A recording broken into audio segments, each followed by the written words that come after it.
je a ko kan ka kɛ cogoya min na o b'o ɲɛfɔ a ɲɛna o bɛɛ kun ye pour que mɔgɔ wɛrɛw ka se ka aw fana ka aw lakodɔn cogoya min na k'a to aw sigiyɔrɔ la ka yira la fana an bɛ sɔrɔ an ka bɔlɔlɔsiraw bɛɛ lajɛlen sanfɛ i n'a fɔ YouTube DMS TV Facebook DMS TV o kun ye ka se ka kunnafoni di aw bɛɛ lajɛlen ma k'a to Mali kɔnɔ ou bien Mali kɔ kan ka n y'a fɔ a ɲɛna cogoya min na k'a fɔ ko bi wulada in na an ye wele bila Modibo Tarawele ma fɛnba saba de b'an bolo ale bɛ n'i da don la ka walawalali k'o la ka se k'o faamuyali kɛ cogoya min na o fɔlɔfɔlɔ o ye incivisme ye o filanan o ye citoyenneté ye sabanan o ye politique ye parce que n'i ye nin fɛnba saba in jateminɛ a faamuyali ma nɔgɔ mɔgɔ bolo jamana kɔnɔ bɛɛ b'a fɔ mais a kan ka kɛ cogo di a kan ka lawaleya cogoya min na an ye wele bila ale ma ale bɛ se ka nin da don la cogoya min na aw bɛɛ lajɛlen bɛ se ka faamuyali sɔrɔ k'a to aw sigiyɔrɔ la Modibo nubla ama somɔgɔw baasi foyi tɛ denbaya ama buramuso ni mɔdenw ka baasi foyi t'o la baasi foyi t'o la ok nin wagati in a ye wele bila ma i ɲuman sera studio kɔnɔ na folikan jumɛn b'i bolo ka ɲɛsin DMS TV filɛbagaw ma Mali kɔnɔ ani Mali kɔ ka sɔnni an ka don jamukan yɛrɛ kɔnɔna na merci Abubakar Sidiki Jara sɔnni n ka don débat kɔnɔ n b'a fɔ awuzu bilahi mina shaitanir rajim ka sitanɛ gɛn ka bɔ an ka baro kɔnɔ an bɛ tila k'a fɔ ko rabbi ishrah li sadri wa yassir li amri wa hlul uqdatan min lisani yafqahu qawli o tɛ dɔwɛrɛ ye Ala ka se ka to an nɛngu ka lasanuya k'an dusukun k'a dayɛlɛ k'an dusukun fɛrɛ kuma min bɛna bɔ an da kɔnɔ a ka kɛ kuma ɲɛnamaw ye a ka kɛ fasojɔ kuma ye donc n'i y'a ye ne nana aw ka weleli jaabi Maliko don barisabula bɛɛ n'a jɔyɔrɔ don Maliko la effectivement n bɛ misaliya ta teliya la o kɛra kungo kɔnɔ sogo dɔ fana ta ye an b'a fɔ a ma ko jifredeni kungo jeninen bɛɛ nana lajɛ warabaw zonzaniw kungo kɔnɔ fɛn bɛɛ ko a nin jenina nin tɛ mɔgɔ kelen kungo ye dɛ an k'a lajɛ an ka taa ji ɲini ka na kɛ tasuma in na Ala y'a kɛ jifredeni ale ni sama nana gosi ɲɔgɔn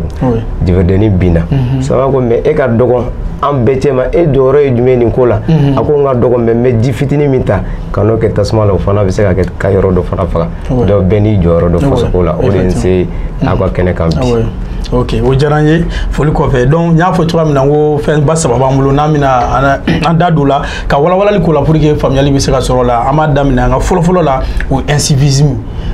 monsieur le maire caman b'a wele ko le futur maire de la commune 5 voilà e yɛrɛ bolo incivisme ye mun de ye mun de kan ka k'a kɔnɔ mun ni mun de b'a kɔnɔ i bɛ se k'i da don incivisme la pour que faamuyali bɛ se ka sɔrɔ a la cogoya min na. merci Abubakar Sidiki Jara n bɛ segin kɔ dɔɔni sɔnni ka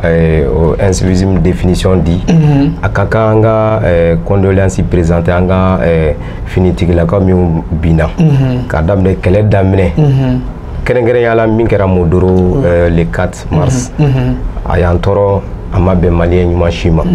mais ni Ala ye min kɛ o de ka ɲi effectivement an bɛ a fɔ ko Ala ka hinɛ o la Ala ka yafa k'u ma ani minnu banala an b'a fɔ ko Ala k'u nɔgɔya Ala k'u nɔgɔya o kɔfɛ tuguni folikan min bɛ n bolo o ye aw yɛrɛ ka équipe ye k'aw bɛɛ fo n'a bɛ fɔ aw ma ko DMS TV mɔgɔw n'o ye Jalo multi service ye barisabula aw sababuya de b'a to an bɛ ka dɔn an ye denmisɛnninw ye an bɛ k'an kalan dɔɔni dɔɔni bon o kɔfɛ tuguni n bɛ n ka confiance an n'an ka soutien an b'a kurakuraya la an ka autorités k'a f'u ye ko halisa fasojɛ ɲumanw u ka laɲini ye u bɛ baara min na baara in ka se ka ɲɛ an b'u nɔfɛ an b'u kɔ o kɔfɛ nin kɛnɛ kan n bɛ foli lase Abdoulaye Kamara ma olu yɛrɛ ka baara a n'a ka groupe Mali kɔnɔ Mali kɔ kan u ka baara ye min ye ko stop à l'incivisme au Mali. Par exemple o kɛlɛ an filɛ ka i filɛ ka question min poser sisan olu yɛrɛ de ye nin kɛlɛ daminɛ a bɛ san caman bɔ u b'a a baara in na donc n bɛ ale fo nin kɛnɛ kan i ye ɲininka n bɛ segin i ka ɲininkali ma sɔɔni n k'a jaabi fana n b'a ɲini fɛ i ka seconde fitinin yan n k'a défini français la ani bamanankan na ni l'incivisme ta k'a lajɛ u b'a fɔ ko l'incivisme est un état caractérisant une personne dont le comportement traduit un manque de dévouement pour sa nation o tɛ dɔwɛrɛ adamaden n'i ye adamaden kɛwale lajɛ dɔrɔn i b'a lajɛ nin bɛ bɔ ni jamana na kɛwale ɲuman b'a la jamana ɲuman don kɛwale jugu b'a la jamana jugu den do fana don barisabula a ka jamana kanu o de b'a to a bɛ sariya bonya a ka jamana kanubaliya o de y'a to a bɛ sariya fana dɔgɔya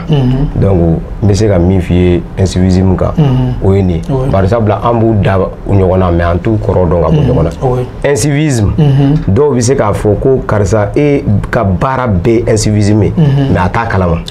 misaliya sisan i bɛ taa sɔrɔ ni mariage b'an bolo an bɛ kariya kana tribune bila sira camancɛ la o ye incivisme ye n'i y'a lajɛ dɔw b'a fɔ non fɛn t'a la ka sɔrɔ kɔlɔlɔ b'a la e bɛ se ka kɛ sababuya ye a bɛ accident créer u yɛrɛ b'a fɔ ko incivisme n'i y'a ta k'a lajɛ a fa n'a ba o ye insécurité de mɔgɔ fɛn fɛn ma incivisme kɛlɛ kɛ i bɛ taa sɔrɔ insécurité waliyalen don a tigi ka commune na a waliyalen don a tigi ka quartier la a waliyalen don a tigi ka jamana kɔnɔ o ye incivisme dɔ ye incivisme dɔ fana ye jumɛn i n'a fɔ hali adamaden yɛrɛ sigiyɔrɔ a sigiyɔrɔ i bɛ taa sɔrɔ an bɛ ɲɔgɔn pousser ka ɲɔgɔn bila fɛn na fɛn min man ɲi par exemple e bɛ bɔ n'i ka ɲaman ye sisan ka n'a bila wuluwulu kɔnɔ e yɛrɛ bolo ko ni san nana ko a bɛ taga n'a ye o bɛ incivisme baara ye ni san nana ni san ma se ka taga n'a ye a sago la a bɛ taa don dɔ de ka so kɔnɔ a bɛ taa tiɲɛni kɛ a bɛ se ka kɛ saya bɛ bɔ a la a bɛ se ka kɛ tiɲɛni wɛrɛ bɛ bɔ a la o ye insécurité fana ye tuguni parce que insécurité bɛɛ tɛ marifa taara ci mɔgɔ la ou bien bombe taara ci mɔgɔ la donc incivisme baara ye nin ye diinɛ yɛrɛ fana kɔnɔ diinɛ yɛrɛ ye incivisme kɔn diinɛ yɛrɛ silamɛ diinɛ o chrétien diinɛ o a bɛɛ c'est pourquoi a bɛ fɔ an ɲɛna n'an bɛ taa juma la an k'an jija an kolen jɛlen ka taa an kana taa ni fɛn ye fɛn min bɛ se ka tɔɔrɔ lase an sigiɲɔgɔn ma bari sabula ni e taara ni fɛn ye sisan fɛn min bɛ se ka tɔɔrɔ lase i sigiɲɔgɔn ma incivisme baara donc bɛɛ kalan de bɛ kɛ an kunna diinɛ kɔnɔ la o kɔfɛ tuguni incivisme yɛrɛ pour que an k'a dɔn ko a ma nɔgɔn a kɛlɛ ma nɔgɔn en 1760 ka se bi ma ni ye faransi yɛrɛ ta k'a lajɛ komi an ka faama caman bɛ yan ka d'u ye ka misaliya ka taa faransi de kan n b'a ɲini fɛ ka taa fitini yan o fana faransi kɔnɔla la n'an b'a fɔ a ma ko la ville de Nice n'i y'a ta k'a lajɛ u ye colloque dɔ labɛn a colloque kɛra le 21 juin 2019 wa colloque la u ye universitaire mɔgɔw bɛɛ invité ka professeur ba min ka baara yɛrɛ ye ko ka science et politique ka se k'o kalan kɛ mɔgɔw kunna ka maires fana wele an'u ka adjoint u y'u sigi ka hakili jagabɔ ko incivisme an bɛ se k'a kɛlɛ cogo di u k'a se ka kɛlɛ ni wari tɛ est-ce que i b'a dɔn u ye joli don a la fɔlɔ u ye 160 millions d'euros de bila compte la ko pour que ka incivisme kɛlɛ Nice yɛrɛ dugu kɔnɔ olu ye 17 millions d'euros ka équipe labɛn jeunes b'a la mɔgɔkɔrɔbaw b'a la pour que ka sensibilisation kɛ parce que hali incivisme dɔ bɛ i bɛ taa sɔrɔ an sigilen bɛ kɛ gɛrɛn na sisan mɔgɔ dɔ bɛ se ka dessin dɔ kɛ gɛrɛn na i bɛ taa sɔrɔ fandɛni bandɛniw b'a la ninnu bɛ incivisme ye donc u ye sensibilisation kɛ ka se ka o kokow pɛntiri ka se ka mɔgɔw former hali n'u ye ji min u kana fili gitɔrɔn sanfɛ parce que o bɛɛ incivisme ye n'u ye boisson nɛgɛman min u kana fili dingɛ kɔnɔ u kana fili gɛrɛn na u kana fili misiri kɔnɔ u kana fili église kɔnɔ a kɛra sababuya ye fo ka caman b'u ka incivisme na u ka jamana kɔnɔ bon incivisme fana la a bɛ na cogoya jumɛn na i tɛ se k'a dɔn tant que i bɛ jamana kolon i bɛ jamana nafama kɔnɔ mais i b'a dɔn cogo n'i tɛ jamana nafama kɔnɔ jamana nafantan ye jumɛn autorité n'u ma jɔ u jɔyɔrɔ la incivisme baara ti ban éducation n'o ye mɔgɔ jɛ dɔrɔn incivisme baara tɛ se ka ban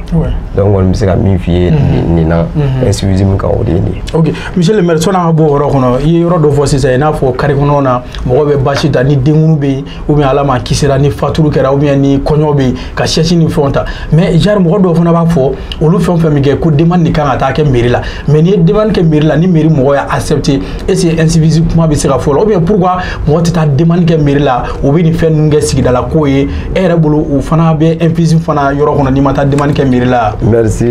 Abubakar Sidiki Jara sɔɔni k'i ka nin ɲininkali jaabi nin kɛra équipe ɲɛmɔgɔ dɔ de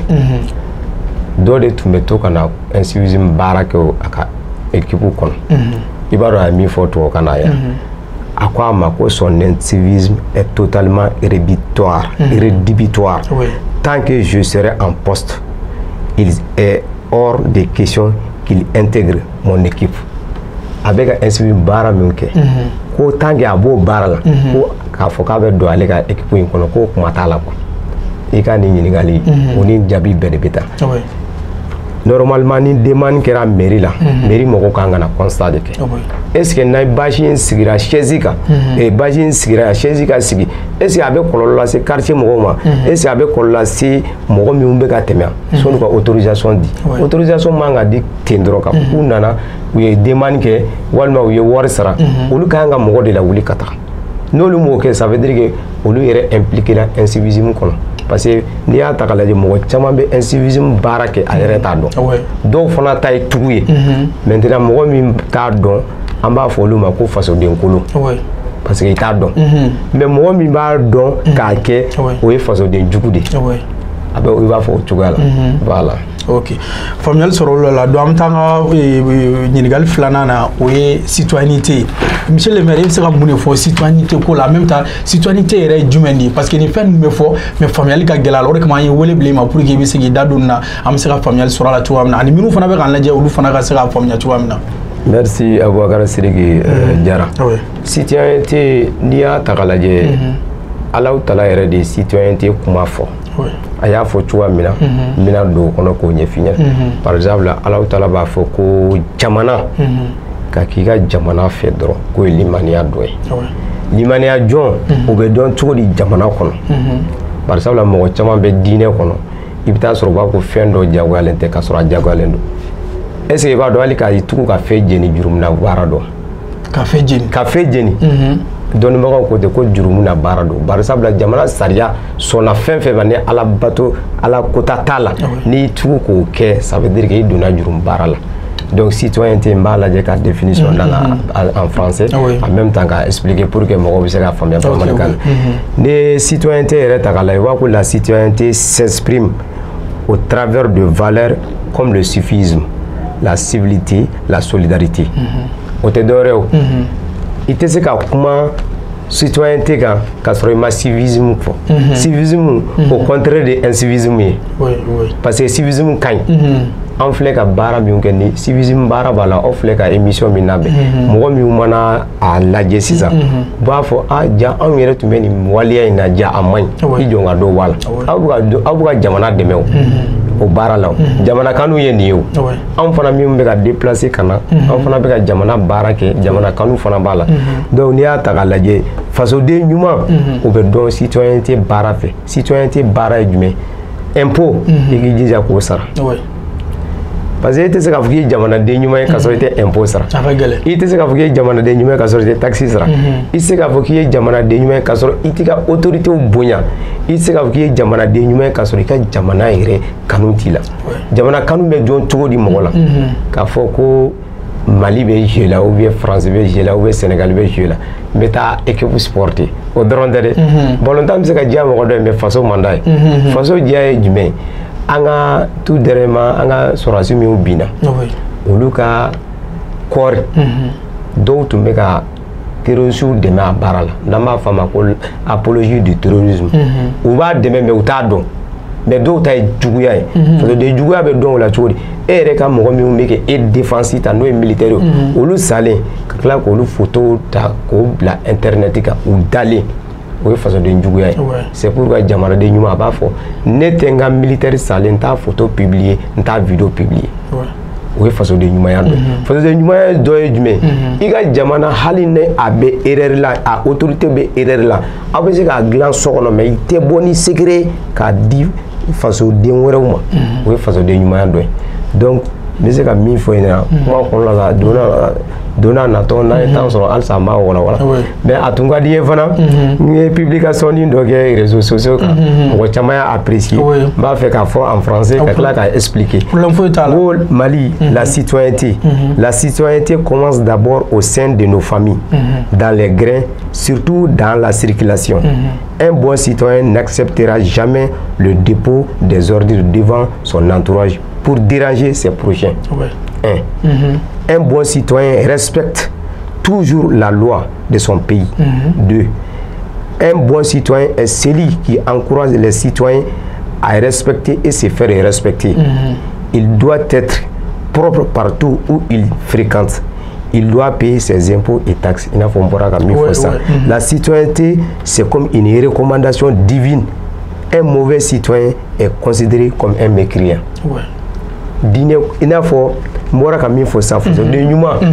a ti dɔn cogoya wɛrɛ la a bɛ dɔn cogo min fɔlɔ a tɛ sɔn k'a ka ɲaman ta ka taa bila a sigiɲɔgɔn ka da la fasoden ɲumanya ale bɛ dɔn cogo a b'a ka jamana sariya bɛɛ bonya fasoden ɲumanya bɛ dɔn cogo di tuguni a b'a yɛrɛ bonya a bɛ mɔgɔ wɛrɛ bonya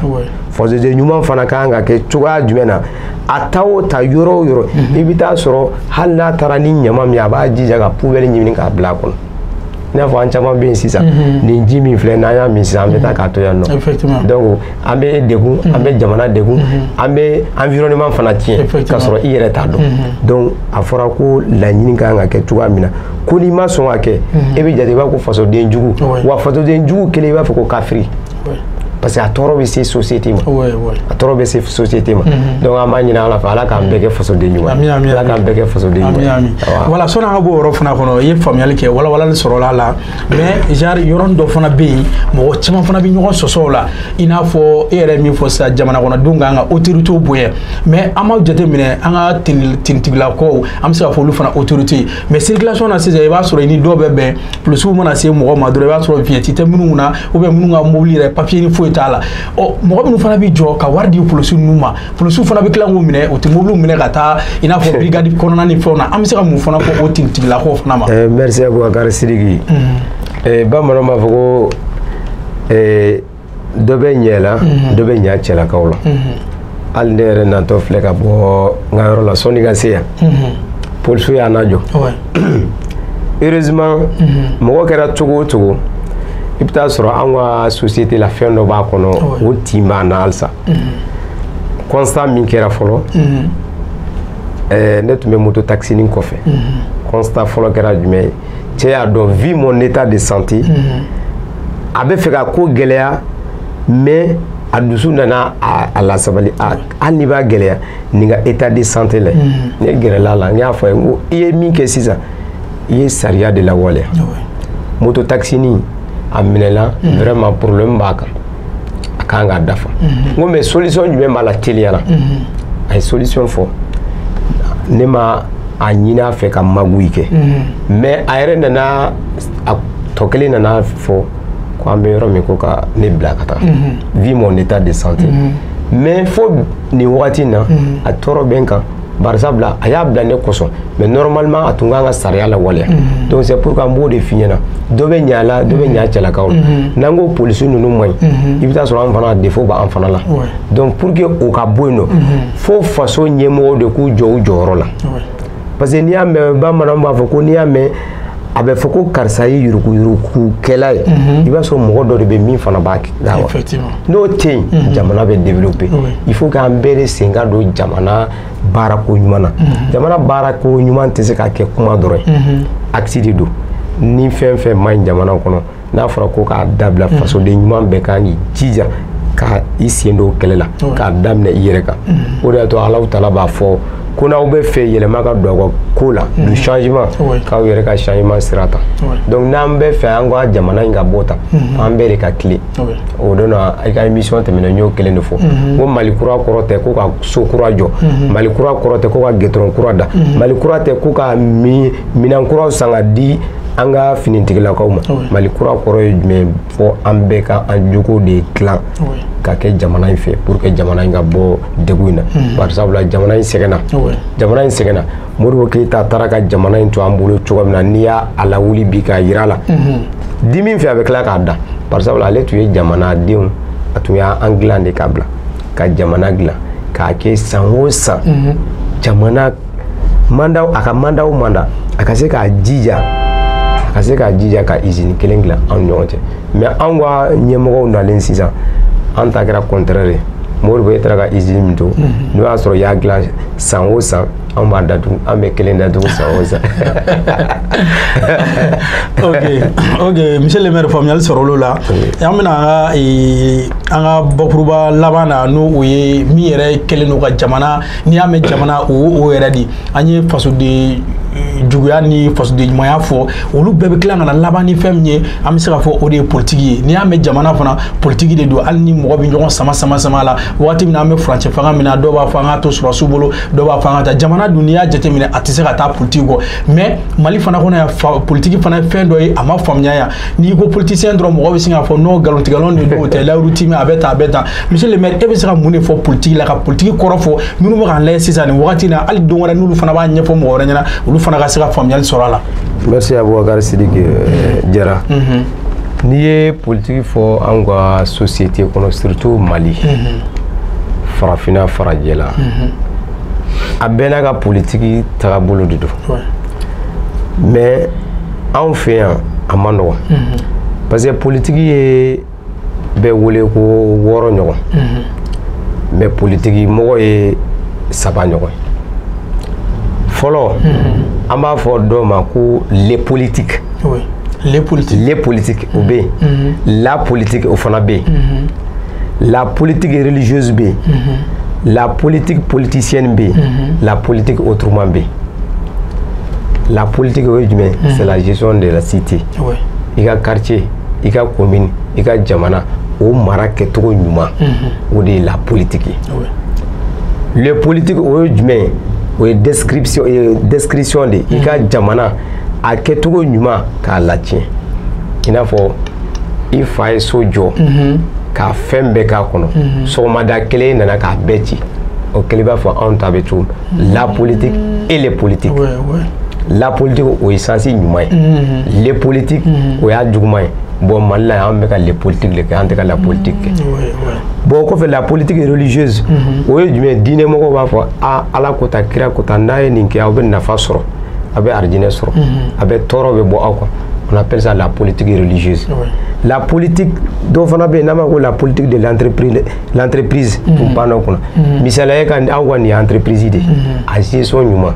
o bɛ bɔ jɔn na o ye ɲɛmɔgɔ ani baarakɛlaw f'i ɲɛmɔgɔ ɲuman de ka sɔrɔ min bɛna ni politikiya ka entreprise in bɛ se ka taga ɲɛfɛ la politique politicienne o ye jumɛn ye o ye i b'a fɔ an filɛ min na sisan nɔ Buguni examen ni e kɛra président de la république ye ni gestion ma ɲɛ e bolo ni ne nana e t'a fɛ a ka ɲɛ ne bolo abada mais ni ne ye wele k'i kɛ ministre ye i b'i da tugu ni bɔ ministeriya la i bɛ kuma tugu an ta o de ye donc la politique autrement an b'a fɛ jamana ka taa o de fɛ o ye jumɛn ka se ka ɲɛmɔgɔ ɲuman k'u sugandi ka se ka 400 minɛnw k'o bɔ élection na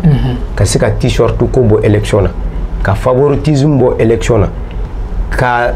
somɔgɔya k'o fana bɔ élection na mɔgɔ min ka kan ɲɛmɔgɔya k'a ta ka d'o ma donc ni n y'o yɔrɔ f'i ɲɛna o ye politique différence ye min bɛ ka kɛ anw fɛ yan mais politique mɔgɔ jumɛn ni jumɛn bɛ yan o ye 3 n y'a fɔ n y'o f'i ye cogo o fɔlɔ i n'a fɔ i ka émission daminɛ i ko ko politicien kana sɔn k'a fɔ bɛɛ ma ko politicien de n'o tɛ don na i n'i ka micro a bɛ gɛlɛya dɛ parce que politicien ye mɔgɔ ye mɔgɔ min ale bɛ miiri ni élection dɔrɔn de la quoi élection dɔrɔn ale ka passer a ka kɛ maire ye a ka passer a ka kɛ député walima a ka kɛ président de la république walima o k'a nommé ka kɛ ministre ye n'o kɛra ale ka kati ale b'o sɔrɔ a b'a nɛgɛla sɔrɔ a denw bɛ don école ɲɛnamaw la ale mako foyi t'a la o ye politicien de mais homme politique i n'a fɔ n bɔra k'o définition di émission tɛmɛnenw la n ko i ma homme politique ye mɔgɔ min ka hakilina n'a bɛ daminɛ depuis association ko la ka b'o la ka na politique kɔnɔ ka kɛ maire ye ka kɛ député ka kɛ ministre ye fo ka na kɛ président et enfin homme d'état n y'o fana ɲɛf'i ɲɛna n ko i ma homme d'état ye mɔgɔ ye o man ca farafinna tuguni hali a man ca farajɛla tuguni Modibo Keyita ninnu tun ye homme d'état ye olu tun ye homme d'état ye Thomas Sankara tun ye homme d'état ye homme d'état ye jumɛn ye mɔgɔ min delila ka jamana mara a kelen ka jamana mara a ye baara kɛ a ma dan o ma a tilala k'a nin di a ka jamana ka se ka sauver olu ye homme d'état ye donc bi n'i ko i b'o ɲini farajɛla farafinna a man ca tugun mais an bɛɛ b'a wele an yɛrɛ karisa ye homme d'état ye n'i ko i b'a fɔ barisabula an ka mɔgɔ ninnu caman bɛ yen u bɔra Sorbonne de u bɛ tubabukan giriman fɔ i yɛrɛ bi t'i yɛrɛ lajɛ a lajɛ dictionnaire la i b'a fɔ u ye min fɔ o tɛ o k'a sɔrɔ o tɛ voilà n bɛ se ka min kɔni f'i ye nin na o ye nin ye. ok problème t'a la donc n'i y'o fana jateminɛ i ko ko politique la sisan i n'a fɔ politique religieux bɛ yen donc n'i y'a jateminɛ hali an ka karamɔgɔ bɛ wajuli ni fɛn minnu kɛ olu fana ye politique nasira dɔ ye yan. voilà merci Abubakar Sidiki n'i ye politique fɔ an ka diinɛmɔgɔw ye dɔrɔn a bɛ mɔgɔ caman dabali ba a b'u tɔɔrɔ barisabula politique kɛra fɛn nɔgɔlen de ye mɔgɔw bolo ka sababuya kɛ jumɛn ye an ka jamana politique mɔgɔw y'a kɛ cogoya min na fɛn dɔ bɛ yen sisan n'i ye nin bigi in ta k'a lajɛ sɛbɛnnikɛla de don ni ma sɛbɛnni k'a la est-ce que fɛn jugu dɔ non fɛn jugu tɛ mais n'i ye nɛni sɛbɛn a la sa i ye bigi ka kolonya dɔn c'est comme muru bɛ cogoya min na an ka musow i b'a ye muru b'u bolo diɲɛ don o don u bɛ na tigɛ n'a ye u bɛ tobili kɛ n'a ye mais don min na ni a y'a ta k'a kɛ ka mɔgɔ dɔ bana e b'a fɔ ah muru ma ɲi dɛ muru ma ɲi dɛ a ye muru ma b'aw la k'a sɔrɔ don o don a b'u bolo donc muru tiɲɛli o tɛ se ka kɛ sababu ye k'an ka ban muru la o muru n'a nafa don politiki fana politiki mɔgɔw tiɲɛna o kɔrɔ tɛ k'an bɛ ban politiki yɛrɛ ɲɛfɔli ma la politique religieuse a condamné tɛ o a kɔrɔ tɛ ko religieux bɛ taa nkalon tigɛ o non a kɛ kun ye a fɔ kun ye jumɛn ye o bɛna ni hakilina ye diinɛ kɔnɔ min bɛ se ka don société kɔnɔ misaliya n'i nana sisan k'i bɛ wajulu kɛ k'i b'a bɛɛ kɛ arabukan na an bɛ wuli ka taa kɛ a t'u bolo mais u nana u sigi k'a lajɛ an bɛ yɔrɔ min na bi n'i b'a fɛ mɔgɔ yɛrɛ k'i ka wajulu lamɛn i k'a lajɛ jamana bɛ ka taa cogoya min na o ye politique religieuse de ye donc o de y'a to n y'a f'i ɲɛna n ko politiki kɛcogo ka ca n k'a bɛ wɔɔrɔ bɔ n ko politiki mɔgɔ yɛrɛ n k'o ye 3 ye a wɔɔrɔ ye n ye fɔlɔ f'i ye n ko o ye les politiques ye n ko filanan ye la politique ye n ko sabanan ye la politique religieuse ye n ko naaninan ye la politique de l'entreprise n tilala k'a f'i ye n ko duurunan o ye la politique politicienne et enfin n'o ye wɔɔrɔnan ye n ko la politique autrement n'a bɛ détail di ma n tilala k'a f'i ye ko politique fana mɔgɔ minnu bɛ k'a kɛ n k'olu ye 3 ye n ko fɔlɔ ye jumɛn n ko o ye les politiciens filanan n ko ye homme politique ye sabanan n ko ye homme d'état ye voilà faamuyali sɔrɔ la donc m'a fɛ k'i ɲininka fana sɔnni an ka bɔ an ka jamukan kɔnɔ na i n'a fɔ politiki fana mɔgɔ caman m'a jateminɛ hali an ka jamanaw kɔnɔ an m'a jateminɛ mɔgɔw bɛ ɲɔgɔn sɔsɔ a la faamuyali ka ca a ko la est-ce que politiki ye a dama baara ye ka dɔ ye k'a fɔ ah ninnu tɛ dɔwɛrɛ kɛ politiki dɔrɔn i t'a ka foyi dɔn a bɛ politiki kɛ ninnu ɲɛna ah ninnu ye homme politique ye est-ce que a damana baara don a dama merci Aboubacar Sidiki Fɔnba Jara disons an tɛ se k'a fɔ ko politiki ye baara ye politiki tɛ baara ye dɛ ayi an ka dɔnkilidala dɔ bɛ yen a b'a fɔ ko ni so y'i bi k'i bɛ se ka wuli ni ɲɔgɔnmɛ y'i bi i bɛ se ka wuli ko mais ni politiki y'i bi k'i tɛ se ka wuli politiki tɛ baara ye politiki ye ambition de politiki ye vision de misaliya la ne ka hakilina o ye n ka commune n'o ye commune 5 ye ɲamanw bɛ bɔn yɔrɔ minnu na u ka dabila a ka taa kɛ yɔrɔ la yɔrɔ min ni ɲaman bɛ se ka jeni k'a ɲɛ k'a kɛ engrais ye a bɛ se ka kɛ courant ye tuguni n'o kɛra ne ka hakilina o ye politiki ye denmisɛnninw minnu tɛ baara la ka se k'u bila u ka formation kɛ sur l'entrepreneuriat des jeunes n'o kɛra ne ka hakilina o ye politiki ye ne ka siraw ka dilan n ka mɔgɔw ka bɔ yan ka taa dugu kɔnɔ hɛrɛ ni baden na n'o sera ka kɛ ni o ɲɛna ne bolo o ye politiki dɔ ye ne ka se k'an yɛrɛ kofɔ mɔgɔw ye hakilina min bɛ na jamana kɔnɔ o ye politiki ye n'o tɛ baara tɛ politiki mɔgɔw sɛgɛnnen o ye mɔgɔ ye mɔgɔ min ko ne ka baara ye politiki ye n'i ka baara kɛra politiki ye n'i kɛra ministre n'i bɔra ministeriya la i ka kuma bɛ caya dɛ n'i ka baara kɛra politiki ye n'i kɛra maire ye n'i bɔra maire la i ka kuma bɛ caya dɛ donc politiki mɔgɔ ka baara de kan ka k'a ka priorité fɔlɔ misaliya la ni mɔgɔ min ye école karamɔgɔ ye n'i bɛ don politiki la mais i kana école karamɔgɔya bila n'i ka baara kɛra sɛnɛ n'i bɛ fɛ ka politiki kɛ mais i kana sɛnɛ bila mais mɔgɔ 3 bɛ yen a ɲininen don olu fɛ k'olu kana politiki kɛ sɔrɔdasi e k'i sen bɔ politiki la par exemple ni e ye politiki kɛ ni insécurité bɛ jamana min kan quartier min kɔnɔ dugu min kɔnɔ commune min kɔnɔ ni e t'olu fɛ i tɛ sɔn ka wuli ka taa olu ka sécurité assurer dɔgɔtɔrɔ k'e kana politiki kɛ par exemple e ka baara ye ka bɛɛ de sauver ni bɛɛ sauver ni mɔgɔ min tɛ ka parti la n'a nana aw dun delila ka ɲɔgɔn sɔrɔ débat la walima a ye ɲɔgɔn sɔrɔ campagne la a bɛ se ka kɛ sababu ye e b'i ban k'a tigi furakɛ a bɛ se ka na ni kɔlɔlɔ ye aw kana kɛ laban ye jumɛn ko mɔgɔ minnu bɛ sariya sun la n'an b'a fɔ ko les juges ko aw ka sen bɛ politiki la munna k'a n'a kɔlɔlɔ bɛ ɲɔgɔn na bari sabula ni e ka parti la mɔgɔ ni dɔ wɛrɛ taara ci ɲɔgɔn na e tɛ sɔn cogoya si la ka tiɲɛ d'a ma hali ni tiɲɛ b'a bolo n'o tɛ bɛɛ ka kan ni politiki ye jamana kɔnɔ olu 3 de man kan k'a kɛ a kɛra sariya ko ye wa a ma kɛ sariya ko ye o hali n'i yɛrɛ y'i sigi k'a lajɛ i b'a dɔn ko ninnu man kan k'a kɛ a man kan k'a kɛ jumɛn na parce que kololon bala on nafa ta ala sinon jamana te machi bali ki kana politique ke ni nous mo dama uti donc ma kam mi mulo ina OK merci beaucoup monsieur le maire familial sorolo la comment sera de jamkan kuncero la fol kan mi bolo kanyasi ala jabo ma maliko na ni maliko kan son dongore an woli bi ma tuguni an diba wore keneka bon d'abord soninga folikan la c'est ma ni ife ka tant d'on indien par exemple là il y a question posée anga donta anyo lu di a donta bête c'est ka ke rosier ka ko ka be kan a bête c'est ka ko mais a fana bête c'est ka blanduma nga me proposition nge ka kuma datuno e soninga folikan ke par exemple il y a question folo mindi ou l'incivisme bo ite c'est ka fo ka main ka dawo muna main fika na ni dadulu muna main fika na ni proposition l'incivisme na ne atakala ka nyini jamana dim bela jeni fe ambe anga jija ka nyefo autorité wi proposition sababe ko nyefu nyina o proposition follow jume anga fo état nyina ko état ka jo ajoro la par exemple la ni ay incivisme te ka dabla jamana nyemo de tiga jo joro la sur hal na fara ko fe kana jini hal na kɛra su inere hal ni mɔgɔ tɛ ni jamana ɲɛmɔgɔ jɔlen don a jɔyɔrɔ la mɔgɔ tɛ fɛn jeni mɔgɔ tɛ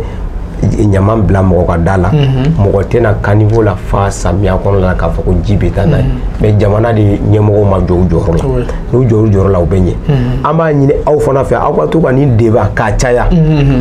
uniquement hali n'a bɛ a ta kalo kalo ou bien semaine o semaine incivisme mɔgɔw bɛna dege a la ninnu ka émission tila bɛɛ bɛ ka kɛ incivisme ye o ma mun de bɛ don a bɛ kɛ sababuya ye anw yɛrɛ bɛna yɛrɛ ye anw bɛ ka incivisme baara de kɛ a bɛ caman bɔ a la an b'a ɲini maliyɛn cɛman n'a musoman bɛɛ lajɛlen fɛ fana an ka incivisme baara an k'a kɛ priorité a kɛlɛli quoi an kana bila kɔfɛ an k'a kɛ fɔlɔ ye o kɔfɛ tuguni n ye publication dɔ fana labɛn o bɛna kɛ laban ye n'i ye jɛ di yan i ka yamaruya kɔnɔ n bɛ kuma quoi misaliya la n b'a daminɛ fɔlɔ o ye politique proposition ye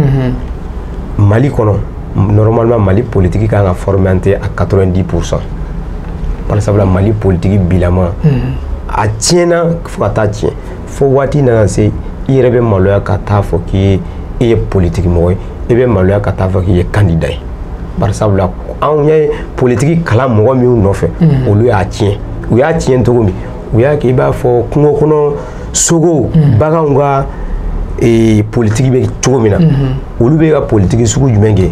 olu fana ta ye le politique ye o ye jumɛn n'u nana nin yɔrɔ la sa bintu bɛ yɔrɔ min na ni bintu jara ji bɛ yɔrɔ min u bɛ taa yen donc yɔrɔ mana ja dɔrɔn u bɛ bɔ yen quoi donc anw ta baara bɛ ka kɛ ten f'an k'a lajɛ politique ka formanté à 90% an ka bɔ o kɔnɔ proposition filanan anw mɔgɔ minnu ye population ye i n'a fɔ n da tur'a la n'an ko ko an ka autorités ka yɛlɛma yɛlɛma dabɔ an yɛrɛ fana la dɛ bari sabula n'i ye mɔgɔ fɛn fɛn ka 400 minɛ ka taa voter ye n'i ye mɔgɔ fɛn ka 10,000 minɛ ka taa voter ye i tɛ se ka don a kan tuguni i tɛ se ka tiɲɛ fɔ a ye tuguni donc f'an k'an jija de an ka ban autorités ka wari la k'a ban u ka sanu na k'a ban u ka poste la k'a fɔ anw bɛ fɛ k'aw ta walasa an ka commune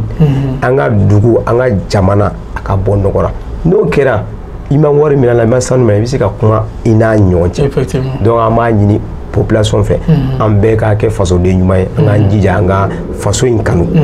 proposition sabanan ye jumɛn ye an k'an jija la politique autrement an k'a ɲini k'o dɔn o ye jumɛn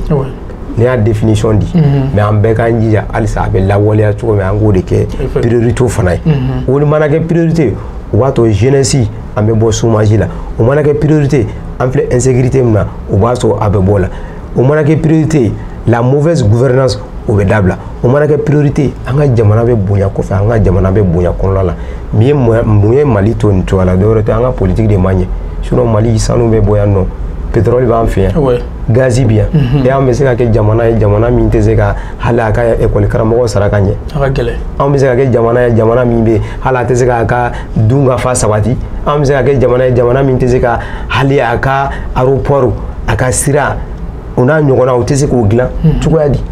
n'i y'a ye bi anw ni Faransi bɛ kɛlɛ la dɔwɛrɛ tɛ o Faransi b'a dɔn ko nafa min bɛ anw fɛ yan n'an ko a ka bɔ yan a bɛna sa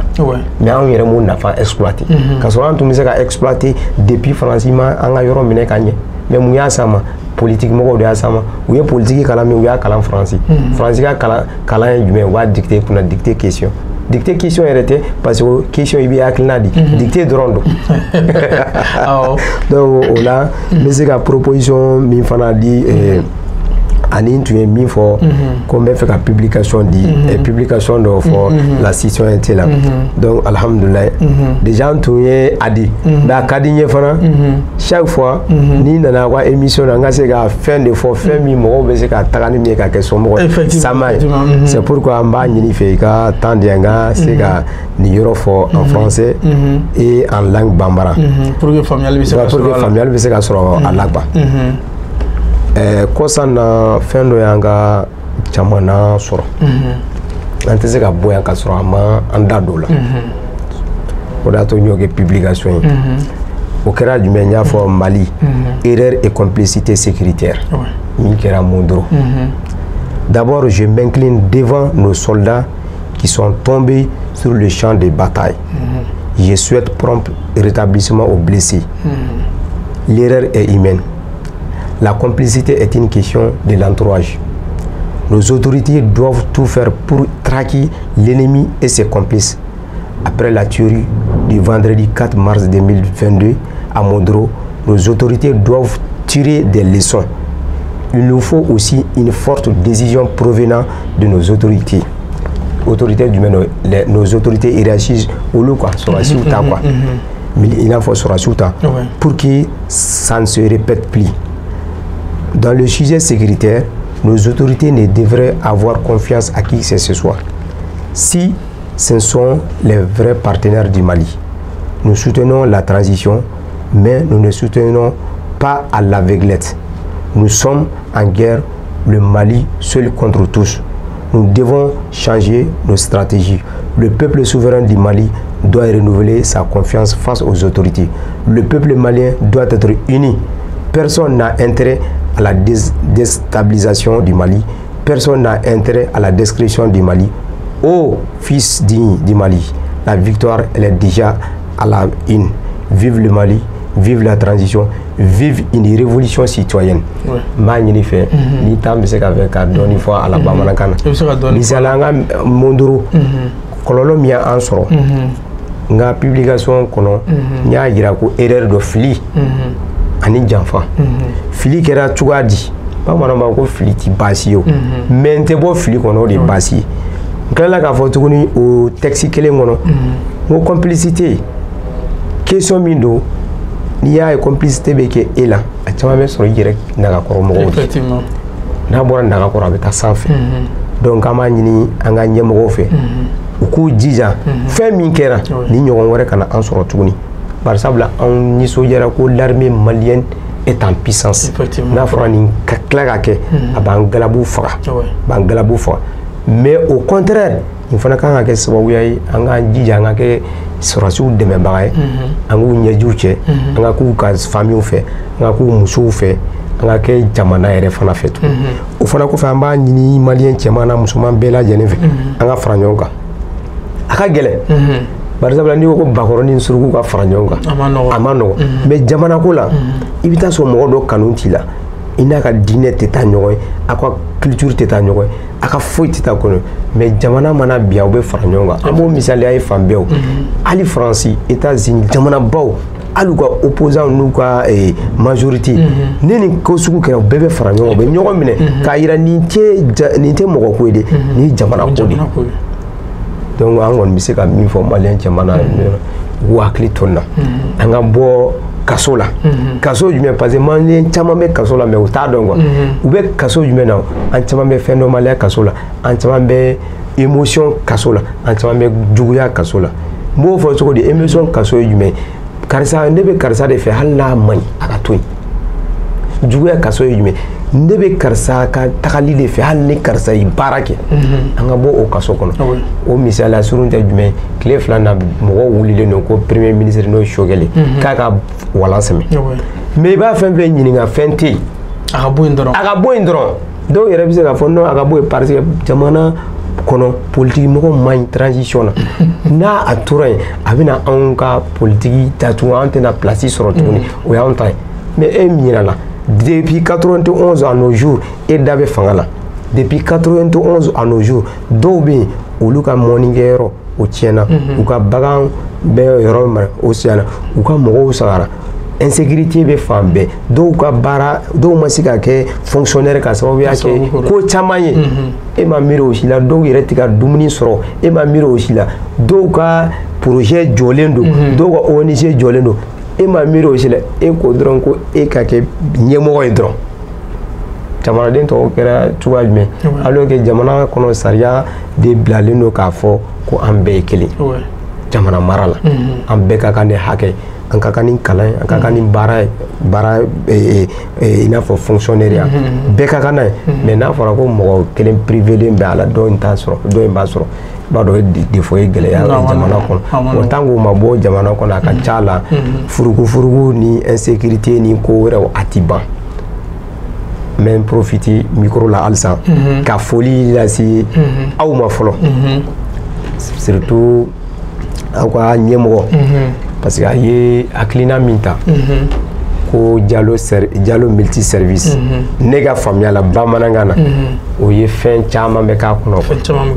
donc i n'a fɔ aw y'a fɔ cogo min na minnu b'a fɛ u ka entreprise ka lakodɔn minnu b'a fɛ ka na débat politique la minnu b'a fɛ ka na wajuliw la olu bɛɛ b'a kɔnɔ donc o ye hakilina ɲuman ye faso baara fana nin b'a la donc an b'a aw fana aw bɛɛ lajɛlen fɔ bari sabula aw fana cɛsirilen don an b'a fɔ aw ɲɛna ko Ala ka laɲini sabati Ala ka Mali bɔta Ala ka Mali kisi wa salim. Merci.